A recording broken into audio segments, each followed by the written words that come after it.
18 horas. Notícias de Manaus, Amazonas, Brasil e do mundo. Agora na Mix. Legal, 6 horas 2 minutos em Manaus. Boa noite pra você em 100,7. Você que vem aí na sintonia certa, continue com a gente. Eu e ela, Karime Leão, começando mais uma edição do 18 horas, cara. E aí? Tamo junto, Carlão. Muito boa noite. Boa noite pra você, sintonizado aqui em 100,7. É isso aí, um salve pra quem nos acompanha nas redes sociais, no @18horasnews. Boa noite, gente. Hoje é sexta-feira, Karime Leão. Nós temos aí algum presente para os nossos ouvintes de plantão, Karime? É claro que sim. Legal. Temos aqui convites para o cinema, galera. Para você que está passando agora na porta, na frente da Rádio Mix, aqui na Rua Fortaleza 585, no Adrianópolis. Para agora, gente. Para aqui agora. Stop. Eu tenho um par de convites para você curtir o cinema da Rede USA. Exatamente. Então, vem aqui, pare agora, porque esse par de convites para o cinema é seu. 6 e 2. Karime, tem uma boa notícia. Olha só, o Amazonas voltou para a fase verde da pandemia de Covid, que significa aí baixo risco, né, de transmissão para a doença, Karime. É muito baixo risco, Carlão. Maravilhosa a notícia de hoje, sexta-feira. Isso porque o Estado registrou a redução de novos casos e de ocupação de leitos hospitalares nos últimos 14 dias. A atualização consta no boletim epidemiológico divulgado hoje, sexta-feira, da Fundação de Vigilância em Saúde. Olha só, o levantamento leva em conta aí os últimos 14 dias, tá certo? Do dia 1º ao dia 14 de março. Houve uma redução de 73% no número de casos confirmados aqui em Manaus. 6 e 3, você no melhor Mix do Brasil. Agora nós vamos conferir os destaques do programa 18 horas de hoje. Segurança da Universidade do Estado do Amazonas é baleado durante assalto no centro. E na Avenida Constantino Neri, alunos foram vítimas de arrastão em frente à FAMetro. Feirão Limpa Nome do Procon Amazonas é prorrogado por causa da grande procura por negociações. E hoje, sexta-feira, é dia de conferir as dicas da agenda cultural para esse fim de semana. Agora 6 e 4. E você está no melhor Mix do Brasil e nós estamos começando aqui em 100,7 mais uma edição do programa 18 horas. Hoje é sexta-feira, 17 de março e o ano é 2023. Vamos juntos com você aqui com 18 horas, 6 e 4 e a informação e a notícia para você no melhor Mix do Brasil. 18 horas. Olha só, as denúncias de unidades de saúde superlotadas no Amazonas estão de volta. Vídeos que circulam nas redes sociais mostram os corredores do Hospital Pronto Socorro João Lúcio, na Zona Leste, tomados de macas com pacientes, muitos deles sem acompanhantes, Karime. Carlão, cenas tristes e revoltantes. Corredor de hospital definitivamente não é lugar apropriado para acomodar nem atender a pacientes que estão ali porque estão, é claro, com problema de saúde grave. Afinal, é um pronto-socorro que só atende casos de emergência, além de média e alta gravidade. Os casos de menor gravidade são atendidos no serviço de pronto atendimento, os SPAs. Essa situação era comum quando o sistema de saúde colapsou por conta da pandemia de coronavírus. As unidades de saúde ficaram realmente superlotadas por causa da demanda gigantesca na época. E agora, com a pandemia sob controle, a superlotação volta a acontecer sem justificativa plausível, Karime. E as denúncias vão além, tá, Carlão? Os familiares dos pacientes reclamam até da falta de macas, de cadeiras de rodas, de médicos e, é claro, também de medicamentos, gente. Há poucos profissionais de saúde para atender toda a demanda, o que acaba comprometendo o trabalho e superlotando o hospital. Olha só, essa situação realmente era comum quando o sistema de saúde colapsou por conta da pandemia de coronavírus, né, Karime Leão? Exato. Ficaram realmente superlotadas, não é isso? Exato. Nós não temos mais picos de Covid para justificar essa situação, mas estamos passando por um surto de viroses respiratórias que tem levado muita gente para o pronto-socorro, tanto crianças quanto adultos. E os sintomas são fortes e exigem, claro, um acompanhamento acompanhamento médico e hospitalar. Exatamente, Karime Leão. O Amazonas registrou 4 mortes por influenza do tipo H1N1 neste ano de 2023. O estado ainda teve 140 casos da doença entre janeiro e 15 de fevereiro de 2023. No mesmo período de 2022, não houve nenhum caso de influenza. Isso tudo faz aumentar aí os atendimentos nas unidades de saúde, especialmente nos SPAs e também nos prontos socorros. Exato, e para evitar que esse quadro de surto de gripe evolua ainda mais, o governo do estado está antecipando a campanha de vacinação contra a gripe. A data do início da vacinação ainda não foi divulgada, mas os amazonenses vão ter acesso à vacina um mês antes que os moradores dos outros estados. Olha só, sobre a denúncia de superlotação no pronto-socorro João Lúcio, a direção do hospital disse que a unidade de saúde, por ser porta aberta para casos de trauma e politrauma de alta complexidade, pode enfrentar picos de lotação e que, apesar deste cenário, todos os pacientes são atendidos. A nota diz ainda, Carlão, que não há fila de espera para as cirurgias de urgência e emergência para os pacientes com perfil neurológico e que todos os pacientes internados são acompanhados pela equipe multidisciplinar da unidade. Por fim, a direção explicou que não há escassez de profissionais de saúde, já que os médicos e enfermeiros são de empresas contratadas e concursados pela Secretaria de Estado de Saúde. Karime, mas o governo deveria fazer sim um esforço aí concentrado para desafogar o João Lúcio e garantir um atendimento digno para essas pessoas que estão lá, porque precisam ter atendimento médico. É claro que merecem um atendimento correto e digno. 6 e 8, você no melhor Mix do Brasil. 18 horas. Olha só, o Amazonas recebeu 1.700.000 doses da vacina contra a gripe nesta quinta-feira, Karime. E o estado vai antecipar a campanha de vacinação para prevenir a população da exposição ao vírus da gripe nesse período chuvoso, como explica a repórter Nathalie Moraes. Com o recebimento de mais de 1.700.000 doses da vacina contra a gripe do governo federal, o Amazonas deve realizar a campanha de vacinação contra a influenza 2023 com um mês de antecedência em relação ao restante do Brasil. Mesmo diante do inverno amazônico, os manauaras estão sempre debaixo de sol e chuvas constantes. E essa mudança repentina no nosso clima favorece o ambiente para o aparecimento das síndromes respiratórias, que podem chegar a níveis mais graves. A antecipação da campanha de imunização contra a gripe foi anunciada pelo governo do estado nesta quinta-feira. Segundo o governador Wilson Lima, antecipar a vacinação é mais uma forma de prevenir a população amazonense da exposição ao vírus da gripe neste período chuvoso aqui no estado. O nosso período chuvoso começa em novembro. Em dezembro a gente tem um quadro muito significativo também em janeiro das síndromes respiratórias, e esse ano a gente consegue já antecipar em 30 dias. E o compromisso do governo federal já iniciar nesse ano de 2023 a vacinação em setembro. Então isso é um ganho muito significativo, porque aí efetivamente a gente consegue imunizar o nosso público-alvo, que são crianças, idosos e pessoas com comorbidades. A gripe é uma infecção respiratória intensa que afeta as vias aéreas e o pulmão. Ela é causada pelo vírus da influenza. E nesse período de chuvas intensas é preciso que os pais se mobilizem para levar as crianças e os idosos também compareçam aos postos de vacinação para que todos estejam imunizados. Nós estamos num processo de articulação junto às prefeituras e de preparação com as nossas equipes, e a gente vai divulgar as datas, quando essa vacina e essas campanhas acontecerão. Agora, de fato, é preciso que os pais se mobilizem para levar as crianças, os idosos também compareçam aos postos de vacinação para que todos estejam imunizados. O público-alvo da vacina inclui crianças de 6 meses a menores de 6 anos de idade, gestantes, mães em resguardo, povos indígenas, trabalhadores da saúde, idosos com mais de 60 anos, professores das escolas públicas e privadas, pessoas com doenças crônicas não transmissíveis. Também estarão entre as prioridades da vacinação profissionais das forças de segurança pública. Nathalie Moraes para o 18 horas. Você está ouvindo 18 horas.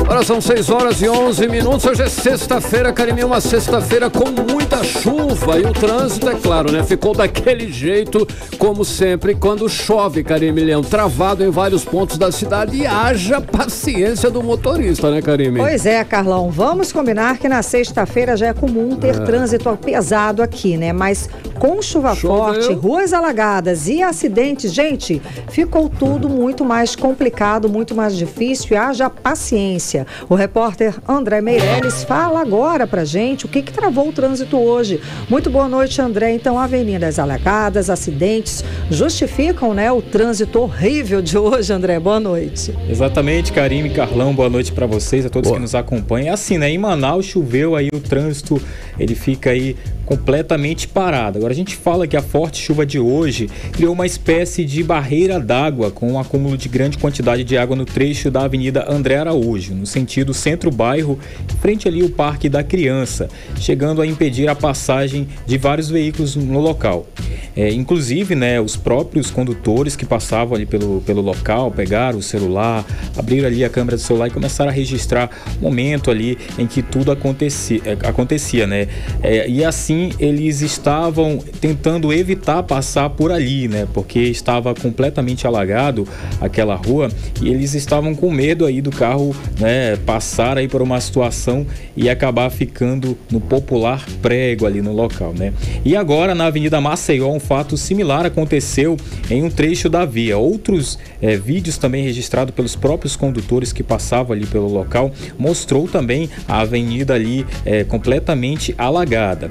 Agora, a diferença da André Araújo para a Avenida Maceió, Karime, Carlão, é que a Avenida Maceió se encontra próximo ao Igarapé, que vem transbordando durante fortes chuvas, como a que atingiu a cidade de Manaus, né? Já ali a André Araújo não tem nem o Igarapé próximo, o que aí pode ser mesmo um problema ali, né, de infraestrutura no local ali sobre a passagem da água, de acordo então com que esses condutores estavam aí registrando hoje durante a forte chuva. Ontem também teve um caso parecido aí na Avenida Rodrigo Otávio, né? Só que ali na Zona Sul. A avenida ficou parcialmente interditada após uma carreta atingir, agora a gente está falando de acidente de trânsito, após uma carreta atingir pelo menos 3 carros e invadir uma farmácia. Isso aconteceu na tarde de ontem, né? No ocorrido aí, pelo menos ninguém ficou ferido, né? De acordo com o Instituto Municipal de Mobilidade Urbana, a operação para retirar o veículo pesado causou a interdição nos 2 sentidos da via. Aí desde as primeiras horas da manhã de hoje, né, Karime, Carlão, não sei se vocês sentiram esse impacto ali do trânsito, né, pela Avenida André Araújo, Rodrigo Otávio, então vários pontos aqui da cidade de Manaus, o trânsito acabou aí ficando bastante complicado. Porque eles só estavam retirando hoje de manhã essa carreta, né? Ficou até agora, até hoje de manhã, não é isso? Até hoje o dia inteiro ficou numa situação dessa de retirar, de resolver essa situação. Então, por isso, ficou acho que praticamente o dia inteiro ali congestionado. O Instituto Municipal de Mobilidade Urbana informou que agora à tarde as 2 vias já estão liberadas, né? Assim, já chove, né, Karime, Carlão, já chove e o trânsito já fica complicado, ainda mais aí com essas ocorrências que acontecem, ocorrências do trânsito e não paro aqui. Olha só, a gente tem atualizações que agora há pouco, 4h20 da tarde, um acidente entre veículos deixou uma vítima ferida ali na Avenida Pedro Teixeira, que fica próximo ali à Faculdade La Salle, né? E assim, os agentes estiveram no local orientando os condutores que passavam ali e mais uma vez o trânsito ficou bastante caótico ali pela área. Assim que a vítima foi socorrida e também a via foi liberada, o trânsito foi voltando normal aos poucos, né? E falando em trânsito, Karime, Carlão, a gente vai ver como é que está a situação do trânsito aqui pela cidade de Manaus. A gente está nesse momento aqui na Rua Fortaleza, não é isso? Na Rua Fortaleza.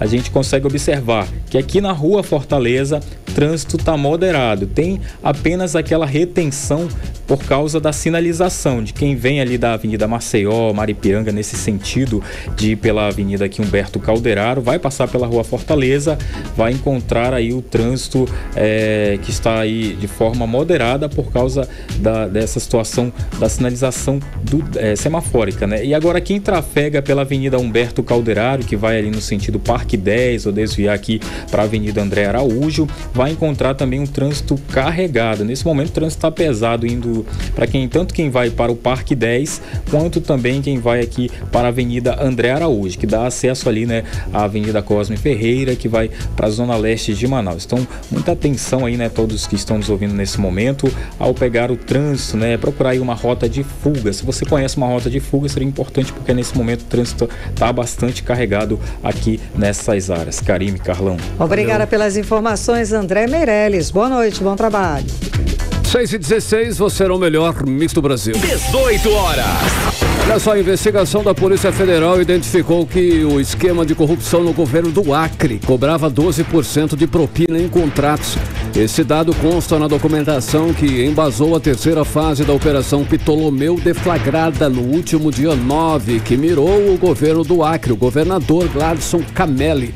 Ele teve retido o passaporte e os bens foram sequestrados por ordem do Superior Tribunal de Justiça. E o governador do Acre é suspeito de participar do esquema de desvios de recursos públicos e de lavar parte dos valores com carros de luxo, imóveis, aviões e gastos milionários no cartão de crédito. A defesa do governador afirmou que ele não cometeu qualquer ilegalidade e o inquérito servirá para comprovar sua inocência, deixando claro que sua gestão sempre foi pautada pela ética e eficiência. Karine. Gladson Camelli, Carlão, ele foi reeleito governador em outubro do ano passado em primeiro turno, com 56% dos votos para um mandato de mais 4 anos.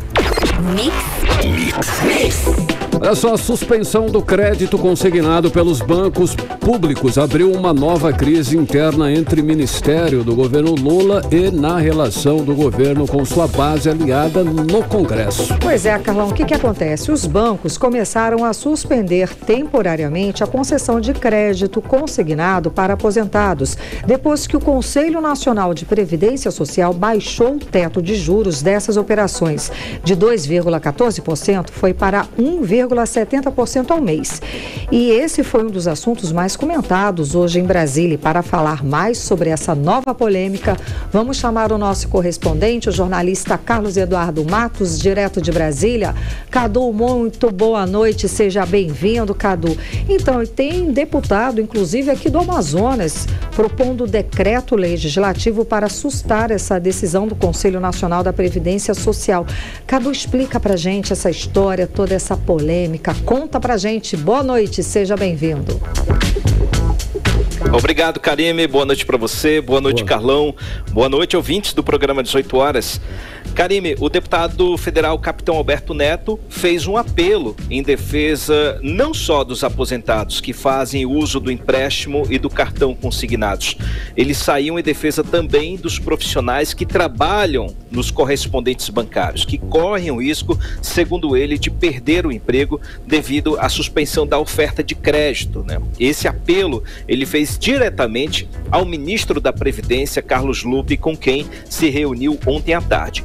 Vamos ouvir o que disse o deputado federal Capitão Alberto Neto sobre esse assunto. Ele está usando de sua força e também de sua influência como parlamentar e buscando o apoio do partido dele, o PL, que é o maior partido da Câmara, para tentar anular essa medida implementada pelo governo que acabou afetando diretamente os aposentados e pensionistas. Vamos ouvir. Infelizmente, o que a gente estava prevendo aconteceu. Com a redução dos juros dos consignados de maneira artificial, não aguardando a redução da taxa Selic, os bancos anunciam o fim do crédito dos consignados. Olha o absurdo. Mas nós não desistimos dessa luta. Protocolei hoje um PDL para sustar a norma instrutiva do INSS, onde reduz os juros dos consignados de maneira artificial. Protocolei junto um requerimento de urgência para que terça-feira nós possamos pautar esse requerimento e logo em seguida voltar esse PDL para seguir no Senado Federal e nessa semana mesmo, com a ajuda de todos, com a pressão dos aposentados, dos servidores, dos 2 milhões de correspondentes bancários que levam esse crédito dos consignados para todo o Brasil. 18 horas. A gente ouviu a fala do deputado federal Capitão Alberto Neto sobre o fim do crédito dos consignados. Aí tem muito pano para manga, né, Cadu? Exatamente, Karime. Ele está tentando mobilizar não só os aposentados, os profissionais que trabalham nesses correspondentes bancários, as próprias empresas, está buscando o apoio de todo mundo para tentar viabilizar a suspensão dessa medida adotada pelo governo. Foi uma medida meio que precipitada, tudo indica que sim, né? Que agora os bancos privados e os públicos reagiram, suspendendo a oferta de crédito, né? A gente sabe, Karime, que esses juros aí de 2,4% para empréstimo consignado e 3,06% para o cartão consignado ao mês, né, são muito altos, né? Mas sem a oferta dos bancos, os aposentados vão ser assediados por empresas inidôneas que vão oferecer créditos a juros bem maiores, lamentavelmente. Ou seja, sem os bancos autorizados, vira zona de guerra. Quem é que fica nesse prejuízo? Os aposentados. Sem Tem dúvida. gente aí que usa empréstimo para fazer reforma, para fazer pequenos investimentos, né? Vai usando ali o seu empréstimo, comprometendo um pouco de sua aposentadoria para avançar um pouco mais. Isso aí foi suspenso. Agora entraram em campo as pequenas empresas, inclusive os agiotas. É uma situação muito perigosa para os aposentados e pensionistas, viu? Agora, politicamente falando, Karime, o que não falta é gente para atrapalhar o governo, né? Porque, mais uma vez, um ministro do governo decide tomar uma iniciativa sem falar com ninguém. O ministro da Previdência, o senhor Carlos Lupe, vaidosamente passou por cima da cúpula do governo, passou por cima do Ministério da Fazenda e acabou tomando uma medida que prejudicou o mercado, que prejudicou o governo, prejudicou os aposentados, né, por fim. E em janeiro desse ano, quem lembra dessa história? Ele havia dito que a reforma da Previdência seria revogada e ele acabou sendo desautorizado pelo presidente Lula. E agora vem mais essa pataquada. Alguns dias atrás, a gente falou sobre esse assunto aqui, o ministro Márcio França, que é o ministro de Portos e Aeroportos, também anunciou prematuramente o programa Voa Brasil, que ia oferecer passagens aéreas a R$200. A gente até chegou a sonhar sobre isso, né? Karime e Carlão. Isso aí acabou irritando bastante o presidente Lula, que acabou desautorizando também o ministro Márcio França. Por quê? Ele é um pretenso candidato à Prefeitura de São Paulo. E toda essa crise acaba desestabilizando a relação política com o Congresso Nacional, que segue bastante turbulenta, Karime. O governo federal precisa neutralizar os ataques da oposição, que são muitos, mas não está conseguindo. Karime e Carlão. Ricardo, olha só, não houve aí consenso para formar uma federação entre o União Brasil e o PP. Agora eles tentam fazer aí um bloco para superar o PL na Câmara Federal. Tem detalhes aí, Cadu, é isso mesmo? Não houve consenso por causa de impasses entre as lideranças nos estados e municípios, Carlão. A gente sabe que, nesse momento, os diretórios regionais estão se movimentando para formar blocos, formar coligações, possíveis coligações lá na frente, já pensando nas eleições municipais. E federação é quase uma fusão entre partidos, Carlão. É uma união que tem validade jurídica de 4 anos e precisa ser respeitada nas eleições do ano que vem nos municípios e também nas eleições presidenciais, estaduais, enfim, 2026.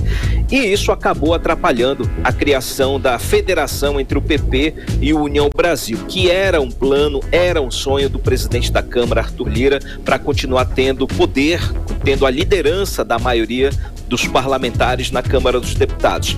A saída está sendo costurar, nesse momento, a formação de um bloco partidário. Se o PP e o União Brasil se unirem por meio de um bloco, eles vão formar o maior bloco da Câmara, com 108 deputados, um bloco um pouco maior que o do PL, que sozinho tem 98 deputados. Quem está trabalhando para construir, nos bastidores, esse bloco é o governo federal. Porque a expectativa, Carlão, é de que desses 108 deputados, pelo menos 90 vão votar a favor do governo nas pautas mais importantes, inclusive aí a reforma tributária. Então é possível que nos próximos dias, Carlão, o PP e União Brasil se unam para formar um bloco partidário beneficiando Arthur Lira e o presidente Lula. Quem diria, né? O mundo segue emborcando, né? Carlão e Karime. Não dá voltas, né? Capota o mundo, né, Cadu? Cadu, para encerrar, na 8ª fase da Operação Lesa Pátria, A Polícia Federal prendeu a mulher que pichou a estátua do Supremo Tribunal Federal e o homem que roubou a bola de Neymar. Quantas pessoas foram presas nessa nova fase, Cadu? Conta pra gente. Ao final, a Polícia Federal ainda não fez uma contabilidade, viu? Mas até à tarde eram 26 pessoas presas. No total, o que foram expedidos no início da manhã, né, nas primeiras horas da manhã, foram 46 mandados de busca e apreensão e 32 mandados de prisão preventiva, aqui no Distrito Federal e nos estados da Bahia, Espírito Santo, Goiás, Maranhão, Minas Gerais, Paraná, Rondônia, Rio Grande do Sul e São Paulo. A informação, como eu disse, a informação parcial até segundo a Polícia Federal eram de 26 pessoas presas até o momento, ou seja, a operação continua, né? O que chamou a atenção dessa 8ª fase da Operação Lesa Pátria, Karime, foi como você disse, a prisão da senhora Débora Santos. É a mulher que pichou a estátua da Justiça, que fica em frente ali ao STF, e ela pichou ali com a frase "perdeu Mané". A gente sabe que essa frase "perdeu Mané" foi dita pelo ministro Luiz Roberto Barroso lá em Nova York, quando um rapaz foi abordá-lo e ele disse "perdeu Mané, não amola". Então, claro que os bolsonaristas ficaram profundamente irritados e inclusive picharam não só a estátua, né? Picharam os vidros do STF com "perdeu Mané", perdeu com L, inclusive. Talvez, e também foi preso, Karime, perdeu o homem com L, que furtou a bola autografada. Perdeu com ela é pra acabar, né, Cadu? Mas vamos lá, sério. Foi exatamente isso que o ministro disse. Olha, ele falou, eu posso suportar tudo, mas perdeu com L... Não dá não, né? Mas vamos lá. Foi piada, foi o cúmulo, não é? Não seria como que se não fosse trágico, ou vice-versa. Karime, também foi preso aí o senhor Fábio Alexandre, que foi o homem que foi filmado sentado na poltrona do ministro Alexandre de Moraes, que foi jogada pro lado de fora do prédio do STF durante a depedração. Ele ficou fazendo zoação, sentado na poltrona, dizendo que agora quem mandava ali era ele. Enfim, esse vídeo foi viralizado, né? E agora esse cidadão está preso nessa 8ª fase da operação. E também foi preso o homem que furtou a bola autografada pelo Neymar, que estava na galeria de presentes do Congresso Nacional. Karime, o STF finalizou a fase de análise de todos os pedidos de liberdade provisória que foram entregues pelas defesas, né, das pessoas que foram presas.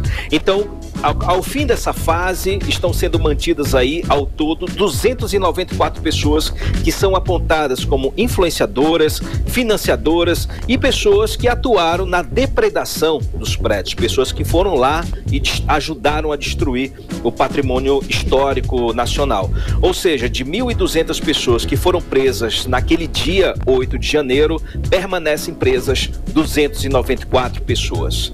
Volto com vocês, Karime e Carlão. Obrigada pelas informações, Cadu. Boa noite, bom fim de semana. Valeu, Cadu. Tchau, tchau, gente. Até mais. Tchau, tchau. 6h29, você no melhor mix do Brasil. 18 horas. Daqui a pouco aqui no 18 horas, o Amazonas fica no 2º lugar do ranking dos estados que mais desmataram em fevereiro. É o nosso assunto em instantes. E agora nós vamos conferir a previsão do tempo e temperatura para este fim de semana, sábado e domingo, com ela, Karime Leão. Previsão do tempo. Segundo informações do Climatempo, para este sábado, a previsão é de sol e aumento de nuvens de manhã, com pancadas de chuva à tarde e à noite. A mínima prevista é de 24 graus, a máxima não deve passar dos 30 graus. As chances de chuva são de 67% e a umidade relativa do ar fica entre 64% e 98%. E no domingo, também a previsão é de sol com algumas nuvens e deve chover rápido durante o dia e a noite.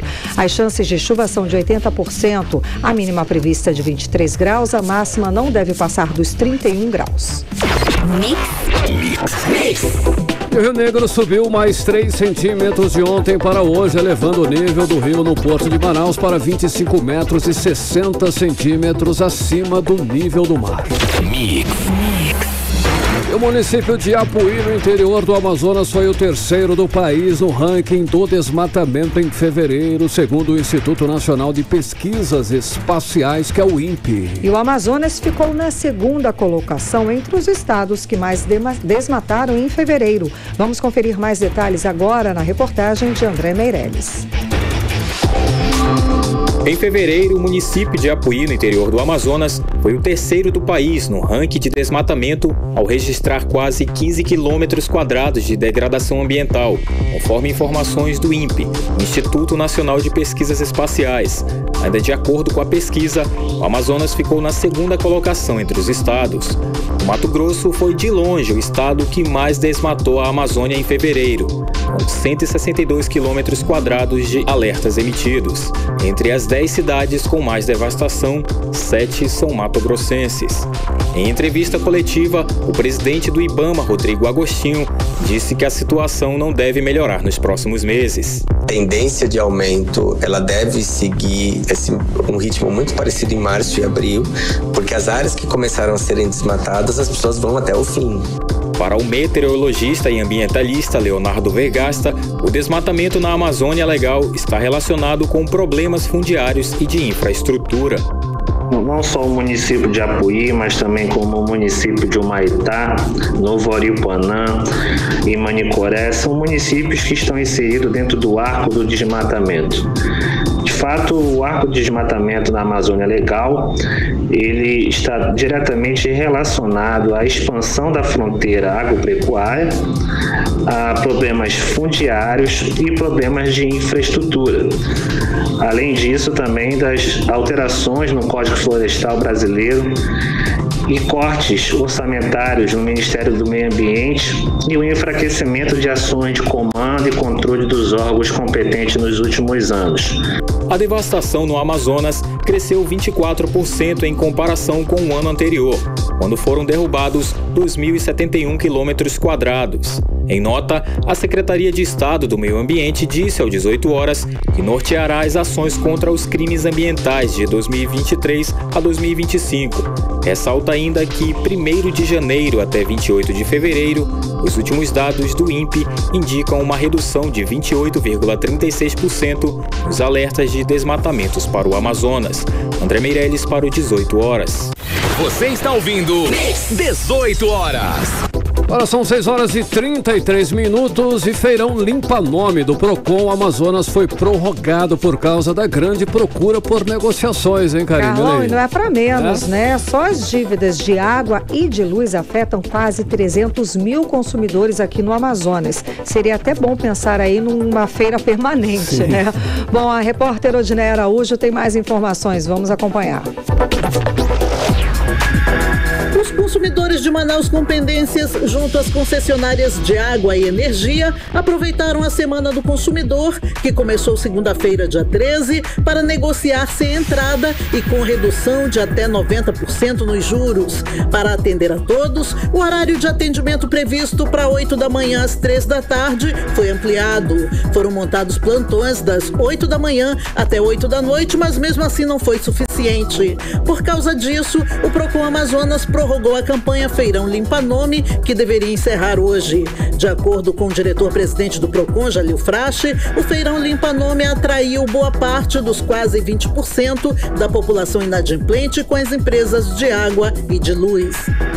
Esse número alarmante de aproximadamente 20% de pessoas que estão inadimplentes com as concessionárias de energia e de água chama atenção e é um combustível que motiva o Procon a realizar esse tipo de ação, esse tipo de feirão. O Feirão Limpa Nome, ele é isso, é a regularização, é a resolução, é a reinserção dessas pessoas que estão inadimplentes na adimplência. Então vamos juntos, traga essa demanda e vamos resolver o seu problema para que daqui para frente a gente consiga apresentar para a população amazonense não só mais garantias de direitos, mas mais soluções e acordos, que é o que todos esperam do Procon Amazonas. As condições apresentadas pelas concessionárias de luz e água foram negociadas pelo Procon para tirar o Amazonas do ranking de estado com o maior número de devedores do Brasil. De acordo com a Serasa, 53% da população aqui do estado está nessa situação e entre as causas estão as contas de água e de luz. Jalil Frache diz que os consumidores com as contas atrasadas agora podem negociar seus débitos sem entrada também na próxima semana. As condições que estão sendo aplicadas nesse feirão, elas não são as condições normalmente aplicadas nos atendimentos das empresas e no próprio atendimento do Procon. A gente está com esse diferencial nesse momento, a gente convoca a população amazonense, convoca todos e todas a virem até o Procon com seus documentos dados pessoais, com comprovante de residência, com fatura que deseja contestar, reclamar, enfim, nós estamos em alguns casos com 120 vezes de prestação e de parcelamento. Nós temos também alguns casos de 90% de desconto, a depender da concessionária. A dívida com as empresas de água e de luz afetam quase 300 mil consumidores do Amazonas. A Amazonas Energia e a Águas do Amazonas também são as empresas recordistas de reclamações por má prestação de serviços junto ao Procon. Com a prorrogação da campanha Feirão Limpa Nome até a próxima semana, o comércio também deve promover mais dias de descontos nas compras em comemoração ao mês do consumidor. Odinei Araújo para o 18 horas. Você está ouvindo 18 horas. Agora são 6 horas e 36 minutos. Você no melhor Mix do Brasil e os destaques do dia em mais uma edição do 18 horas para você. Mix. Olha só, me responde uma coisa, hein? A Amazonas Energia já instalou os novos medidores na sua rua? Essa polêmica é o nosso assunto em instantes aqui no 18 horas. 18 horas.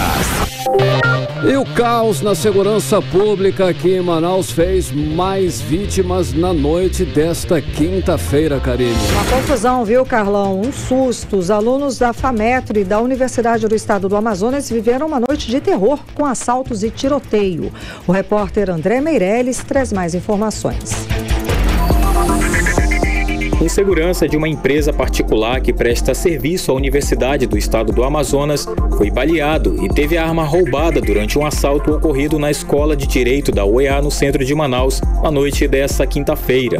Segundo informações da direção da UEA, um homem entrou no local para roubar a arma do segurança, que reagiu e acabou sendo baleado. A ação criminosa deixou os alunos apavorados no local. O agente foi socorrido e a universidade suspendeu as aulas na Escola de Direito nesta quinta e sexta-feira. Ainda na noite desta quinta, quase ao mesmo tempo em que a Escola de Direito da UEA era palco de tiroteio em tentativa de assalto, a unidade da FAMETRO na Avenida Constantino Neri, na zona centro-sul de Manaus, também vivia momentos de pânico e correria. Conforme estudantes divulgaram nas redes sociais, o assalto aconteceu em frente à faculdade na rua, mas no alvoroço, todo mundo correu para dentro do prédio da instituição de ensino. Em ambos os casos, os estudantes denunciaram que os episódios só reforçam a sensação de insegurança que vivenciaram no dia a dia em Manaus. A estudante de jornalismo Kalinka Valença, que estuda na FAMETRO no período da noite, conta a sensação de insegurança próximo ao local onde estuda. É uma sensação de insegurança mesmo, principalmente para os alunos que estudam à noite e utilizam o transporte público para voltar para casa, porque a gente sai no horário próximo às 10 horas. Então, a gente não vê policiamento próximo às plataformas ou parada de ônibus, tanto da Djalma quanto no Plaza. É bem difícil, na verdade, a gente ver policiais ali próximos. Então, essa sensação, os alunos têm que sentir todos os dias, né? Porque a gente precisa ir para a faculdade, a gente precisa estudar, mas a gente também precisa de uma segurança, já que a gente está numa instituição pública ou privada, o mínimo que a gente tem que se sentir seguro, né? O 18 horas entrou em contato com a Secretaria de Segurança Pública a respeito dos casos que ocorreram nas universidades, mas eles não responderam. André Meirelles para o 18 horas. Você está ouvindo 18 horas. Entrevista do dia. Olha só, e a polêmica sobre os novos medidores Amazonas Energia não acaba e nem fica pouca. A empresa vem sofrendo protestos em todos os locais onde tenta instalar os novos equipamentos, Karine. Carlão, é claro, o fato é que a população já deixou claro que não aceita a mudança de medidores. É isso aí. Para falar mais sobre essa polêmica, vamos conversar agora com o deputado estadual Wilker Barreto, do Cidadania. Muito boa noite, deputado, seja bem-vindo ao 18 horas. Então, apesar de toda essa resistência da população, inclusive também da classe política, a empresa insiste nesses novos medidores, que além de deixar a cidade mais feia, com aquele emaranhado de fios que também oferecem riscos de acidente, esses medidores também têm a polêmica de que o cidadão acredita que encarecem a conta dos consumidores. Mas, deputado, a empresa vai continuar instalando esses novos medidores? Não tem outra alternativa Silva. Boa noite, deputado. Seja bem-vindo ao 18 horas. Alô, deputado Wilker Barreto, o senhor nos escuta? Nós perdemos o contato telefônico com o deputado estadual Wilker Barreto, do Cidadania. Ele vai conversar com a gente a respeito desta polêmica da instalação dos novos medidores de energia da concessionária Amazonas Energia. Carlão, já passou na sua rua, na rua do seu bairro, essa instalação? Não. Lá tá tudo normal lá, Karime Leão. Eu tô torcendo para que não. Já trocaram uma vez o relógio, né? Já fizeram isso. E colocaram um que ficou mais caro do que o anterior que eu tinha. Pois é. Aconteceu. Toda vez essa é a sensação do consumidor, que cada vez que eles trocam medidores, trocam de sistema, a conta de luz fica mais cara logo no mês seguinte e sem um aumento de consumo real da pessoa, da família, desta casa. Então, é por isso que o cidadão acredita mesmo que ali na conta, no bolso dele, ele está vendo esse aumento na conta de luz e que não é justificável por qualquer tipo de aumento do consumo. A gente ainda não conseguiu falar com o deputado o Wilker Barreto, que vai falar a respeito. Bom, até a gente conseguir falar com ele, Carlão... Nós estamos com o deputado na linha, Karime Leão. Já tá ok. Karime, boa noite, Carlão. Boa noite, deputado. Eu toda a pergunta. Infelizmente... Foi problema técnico aqui. Sim. É normal. A empresa insiste com esta atrocidade contra o consumidor e também contra a nossa cidade. Contra o consumidor porque ela não entende que o consumidor não se furta em pagar, mas ele tem o direito de medir o seu consumo. Quem é que vai subir no porte para ficar conferido o seu relógio? Então, eu não acredito que a empresa não se conscientize que Manaus não aceita esses medidores aéreos. E mais grave, da questão da poluição visual e do ordenamento da cidade. E há risco, né, deputado? Porque são os fios, eles ficam baixos, esses fios aparentes. Há risco também de acidentes. Olha, eu digo o seguinte, nós caminhamos na direção da modernidade. Manaus, com esta empresa e com este medidor, caminha na direção do retrocesso. Hoje nós fizemos uma audiência, uma reunião na Assembleia, com a participação do defensor público Cristiano, que representa a Defensoria do Consumidor, juntamente com o deputado Sinésio Campos e o deputado Mário Filho. E o que nós acordamos é que a Prefeitura de Manaus, que tem a obrigação de cuidar da nossa cidade, precisa também entrar nessa luta defendendo a cidade. Ora, o prefeito não pode permitir que uma concessionária faça o que quer com o ordenamento, com o paisagismo, com a poluição visual de uma metrópole. Quem manda numa cidade são 2,5 milhões de habitantes, que tem um prefeito que precisa sair do anonimato e se posicionar do lado da cidade. Ora, temos leis municipais que resguardam a deputado, mas falta aprimorar uma lei para poder dar garantia jurídica. Então mande uma mensagem para a Assembleia, para a Câmara Municipal, melhor dizendo, em caráter de urgência, para que a legislação municipal possa dar à Prefeitura a segurança jurídica de impedir que a nossa cidade vire um emaranhado de fios. Agora, deputado, e mesmo depois da decisão do Supremo Tribunal Federal, que liberou a instalação desses equipamentos, o que ainda pode ser feito aqui? Olha, o Supremo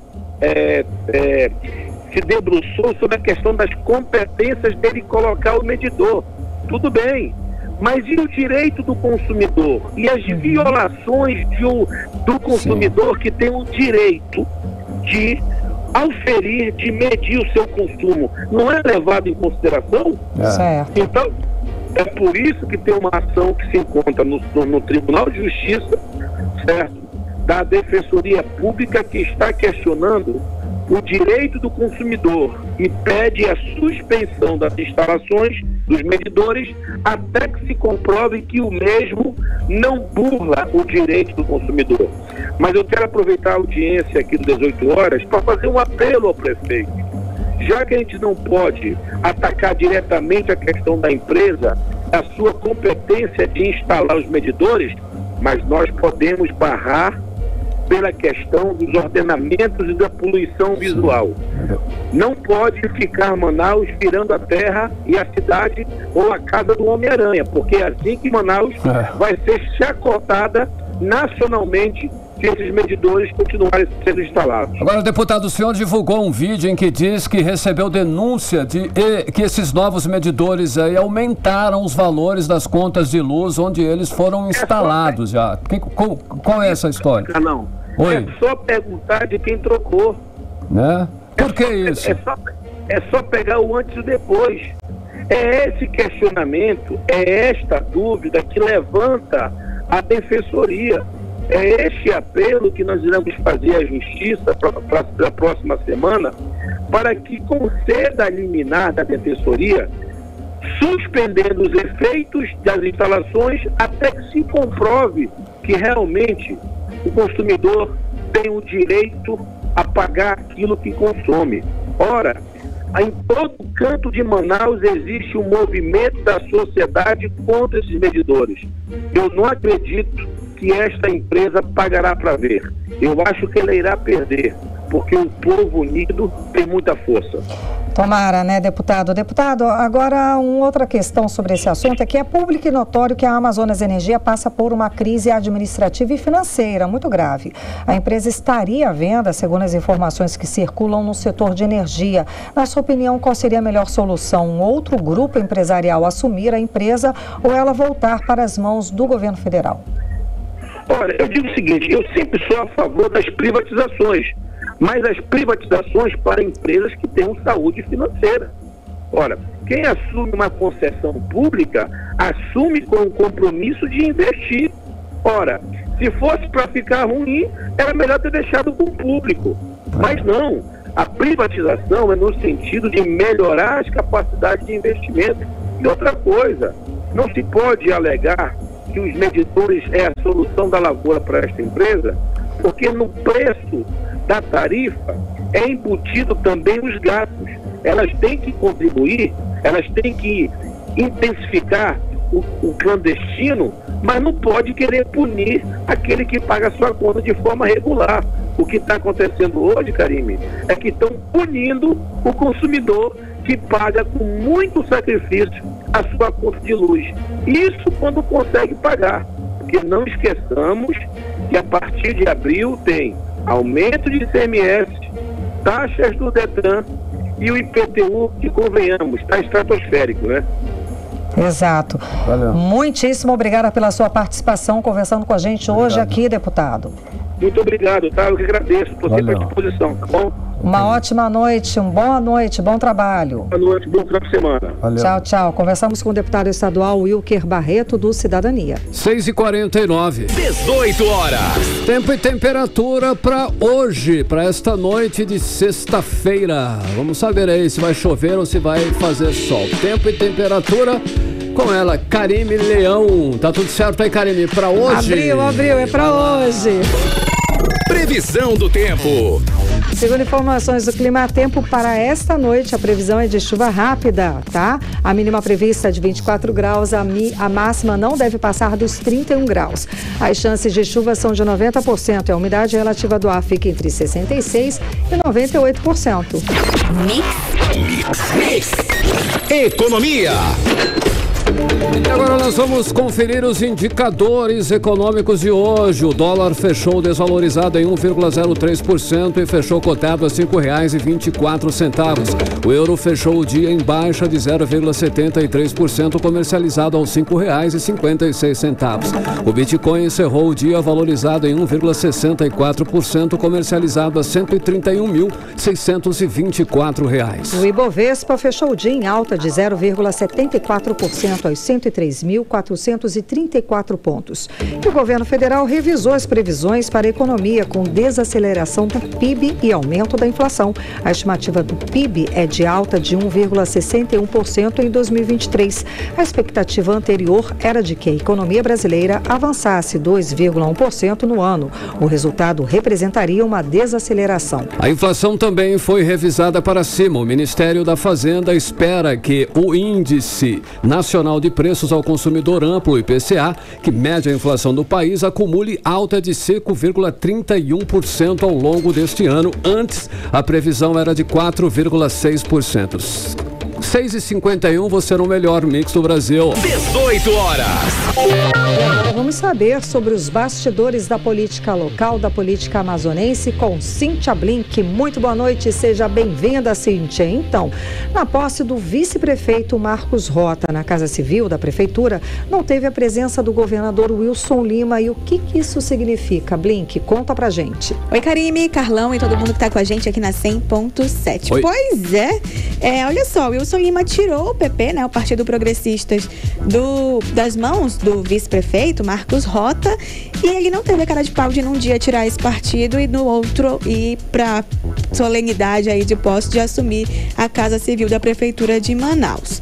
Quando a gente fala sobre essa questão aí dos partidos, vale relembrar que o governador Wilson Lima está dominando aí todos os partidos políticos que são importantes. Por importantes, eu quero dizer aqueles que têm tempo de TV e fundo partidário. Duas coisinhas que muito interessam, né, que são muito importantes para um candidato chegar aí sendo realmente um concorrente que dá trabalho para os outros e pode de fato chegar à Prefeitura de Manaus. O que não está nas mãos do Wilson Lima ou de aliados dele está com outros caciques políticos. Então, o cerco está se fechando ali para a reeleição de Davi Almeida. Vai ter que se movimentar um bocado.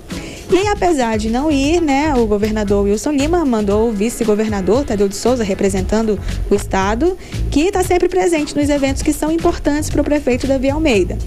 A gente relembra que o indicado de Tadeu de Souza, Rafael Bertazzo, teve que sair do comando da Casa Civil para o Rota chegar, mas o Bertazzo foi para a Procuradoria-Geral do município, quer dizer, rolou ali um troca-troca de cadeiras na prefeitura. Uma outra ausência que vale a pena a gente levar em conta aqui é do presidente da Câmara Municipal de Manaus, o vereador Caio André, porque isso demonstra que vereador ainda é um assunto sensível para a Prefeitura de Manaus. Agora, se Wilson Lima e Caio André não foram, o senador Omar Aziz fez questão de se fazer presente. Ele já foi aliado tanto de Rota quanto do prefeito Davi Almeida e em outros tempos, né?